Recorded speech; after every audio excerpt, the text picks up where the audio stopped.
monde en direct. Dans l'actualité de ces derniers jours, ces dernières heures même, elle nous amène à vous proposer un Allô le monde en deux parties ce soir. L'une consacrée aux enjeux cruciaux du sommet de l'OTAN qui s'ouvre demain à La Haye, l'autre à la guerre entre l'Iran et Israël. Oui, c'est avec cela qu'on va commencer ce soir. L'entrée en guerre des États-Unis aux côtés d'Israël ce week-end soulève de très nombreuses questions et inquiétudes, évidemment. La menace nucléaire iranienne est-elle vraiment écartée? Comment la réplique islamique va-t-elle riposter? En a-t-elle les moyens? Faut-il craindre une guerre longue et de longue durée? Nous en parlons ce soir avec nos invités et avec vous. Pour soumettre vos questions et réflexions, vous formez le 070 66 54 44. Et pour WhatsApp, écoutez, ça se passe par ici. Allô le monde sur WhatsApp 0471 200 500. 0471 200 500. Et nos premiers invités ce soir, Guillaume Ancel, ancien officier français et chroniqueur de guerre. Bonsoir. Bonsoir. Et à nos côtés, Frédéric Moreau, chercheur associé à l'IRIS, avocat au barreau de Bruxelles. Merci à tous les deux d'être nos invités. Commençons peut-être avec vous, Guillaume Ancel. L'armée israélienne dit avoir aujourd'hui lancé des frappes pour bloquer les voies d'accès au site d'enrichissement d'uranium de Fordo. Comment savoir avec assurance si ces frappes israéliennes ou américaines, celles d'hier, font des dégâts ? Alors, des dégâts, on en est sûr, puisque les photos aériennes et les relevés spatiaux montrent que ces sites ont été endommagés. Par contre, dire, comme Donald Trump, que ces sites ont été explosés est une ineptie. En fait, à partir du moment où une installation est souterraine, tant qu'on ne peut pas envoyer d'équipe sur place, on peut juste dire qu'on a touché ou pas, qu'on a endommagé ou pas. D'ailleurs, c'est ce qu'a dit le chef d'état-major américain, c'est que ces installations étaient endommagées, mais il s'est bien gardé de dire qu'elles avaient été détruites. Les Israéliens, d'ailleurs, ont été plus prudents dans leur communication. Ah oui, clairement, parce qu'ils connaissent bien la réalité de ces sujets. D'ailleurs, on se souvient que les Israéliens ont essayé pendant 20 mois de détruire les tunnels du Hamas dans la bande de Gaza et n'y sont jamais parvenus.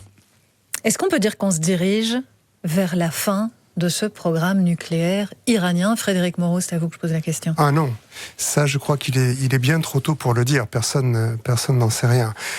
La seule chose qui soit sûre, c'est que le programme nucléaire iranien a été à ce stade ralenti. Faisons l'hypothèse qui reste à démontrer, je partage tout à fait les propos de monsieur Ancel. Faisons l'hypothèse néanmoins que les 3 sites ont été oblitérés. Il y a quand même 400 kg d'uranium enrichi à 60% qui se baladent quelque part. Je doute que les Iraniens aient laissé ce stock d'uranium enrichi à 60% sur le site de Fordo. Donc, il faut savoir qu'il est beaucoup plus facile de passer d'un uranium enrichi à 60% à un uranium à 99% qui est nécessaire pour fabriquer des bombes nucléaires. Et donc, paradoxalement, un des effets de ce bombardement pourrait être d'accélérer le programme nucléaire iranien, en supposant toutefois que le régime des mollahs reste au pouvoir. Donc il est vraiment trop tôt pour le dire. Ça a stoppé la production d'uranium enrichi, ça c'est sûr, mais les Iraniens peuvent très bien récupérer des centrifugeuses quelque part ou en fabriquer de nouvelles. Ils ont une expertise vraiment dans le domaine très forte et au contraire ils peuvent très bien sortir du traité de non-prolifération, le TNP, refuser les vérifications de la IEA et fabriquer des bombes nucléaires. Ils ont le missile balistique pour les porter. Ça serait une des conséquences désastreuses de ce que vous dites ici, c'est qu'en fait, ils n'ont perdu aucune capacité à pouvoir produire, en tout cas, ce qu'on a voulu aller, en tout cas, attaquer. Non, c'est pas ce que je dis.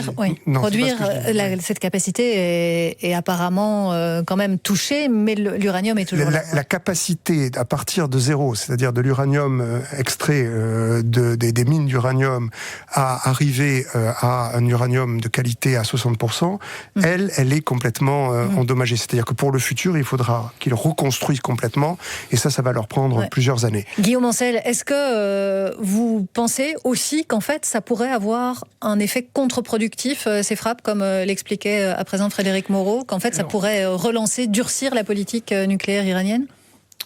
En fait, la question, c'est celle que vous avez posée initialement, c'est que pour qu'Israël ait la garantie qu'il n'y a plus de menace nucléaire venue de l'Iran, il faut arriver à mettre par terre le régime des mollahs.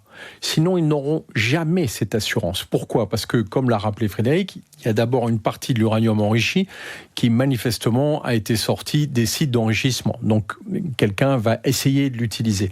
La deuxième chose, c'est qu'on n'a jamais su s'il n'y avait pas d'autres installations secrètes en Iran, voire que les Iraniens puissent utiliser des installations au Pakistan.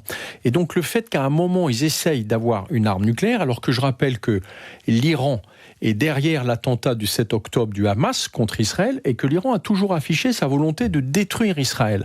Donc forcément, le fait que l'Iran démontre qu'elle essaye d'obtenir une arme nucléaire est très inquiétante.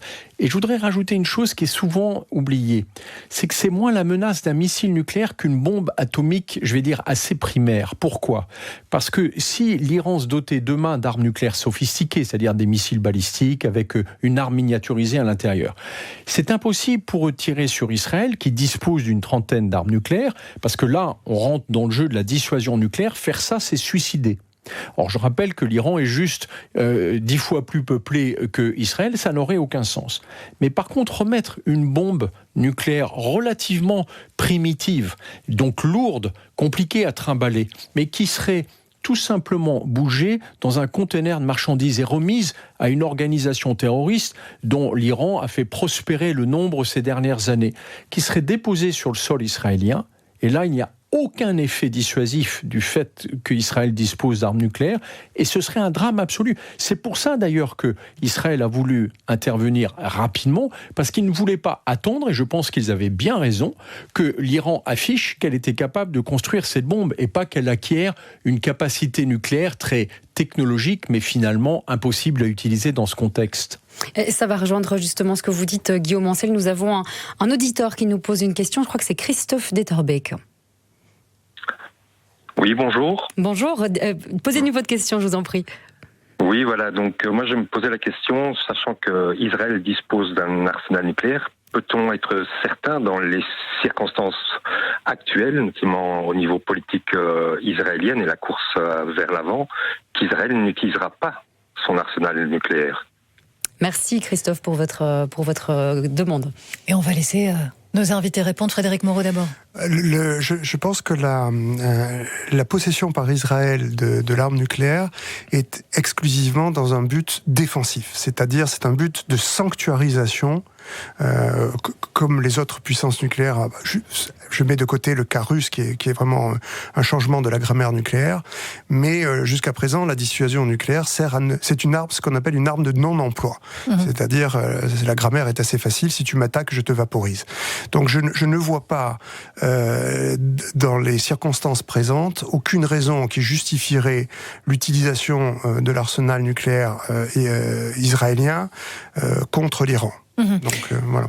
Guillaume Ancel, quelles sont aujourd'hui la stratégie en fait qui est accessible à l'Iran dans le contexte où ce pays semble quand même acculé, affaibli, où la puissance militaire, non seulement israélienne, mais avec l'appui américain, c'est vrai qu'on se dit que peut l'Iran. On a évoqué juste avant ce débat le détroit d'Ormuz, mais on sait que c'est un peu se tirer une balle dans le pied. Il y a toute une série d'options qui s'ouvrent, mais quelle est la plus plausible selon vous ? En fait, je ne vais pas parler de l'Iran, je vais parler du régime des mollahs, par respect pour tous les Iraniens qui supportent plus ce régime qui les a mis dans une impasse. Le régime des mollahs a 3 possibilités pour essayer d'exercer une pression sur les États-Unis et Israël.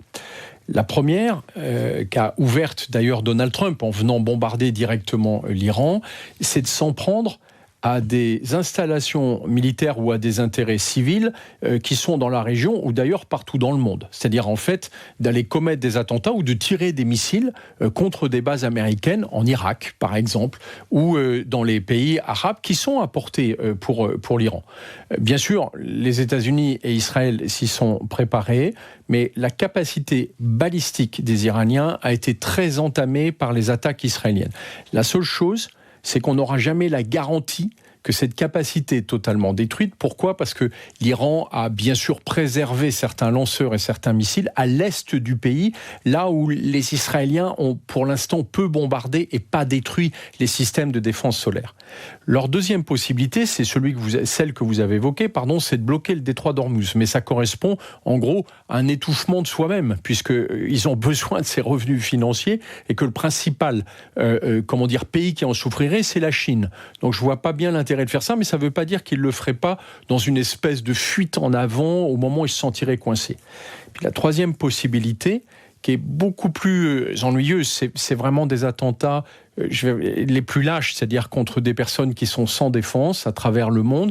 Et ça, l'Iran nous a habitués à le faire. Je rappelle encore une fois, parce que j'aime pas bien quand le régime des Mollahs se présente comme une victime de cette guerre, que c'est quand même eux qui sont derrière l'attentat terroriste du 7 octobre mené par le Hamas contre Israël. Le Hamas n'avait pas la possibilité de faire ça sans le soutien et l'entraînement, la préparation du régime des Mollahs. Donc il faut craindre malheureusement des attentats à travers le monde. C'est probablement ça qui est le plus à leur portée, même si en réalité ça ne leur apportera pas grand-chose que de se faire haïr un peu plus.